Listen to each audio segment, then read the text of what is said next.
got some giant oak logs here, blocks that are crotch sections and fork sections. They're near impossible to split with a maul because they're too strong where the forks and the trees grow together. So we're ripping them sideways with the chainsaw. Watch.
Okay, now, it's a little bit more work doing this, but it's worth it. I'm going to show you why.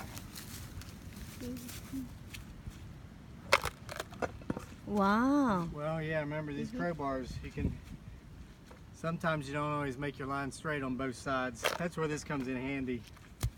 But I'm going to show you why it's so difficult to cut. We got some right here, but basically this is called a crotch section. It's where a limb came out from the main trunk. It's beautiful wood, but here you can see what appears to be two hearts. It's one from the limb and the other heart was here from the main branch. But it makes it, it's like when you try to weave something together. You have two lines, you weave them together, it's stronger than just one by itself. That's why the wood's harder to cut. However, it's worth taking the time to do it with the chainsaw. Rip it, because this block, which is about a foot by about 4 inches, will burn for probably 3 to 4 hours just by itself. It's red oak, it's hard, it's solid, so it's worth your while. And the good thing about when you cut your own wood is it warms you twice. I'm pretty warm right now, and it's going to warm us for 4 hours here in a few nights when the weather turns cold again. Thanks for joining us for another video from Homesteading Off the Grid. Please do us a big favor if you like the videos that we share and subscribe to our YouTube channel. Go down there and click where it says subscribe and make sure to follow us or join us for some more videos later.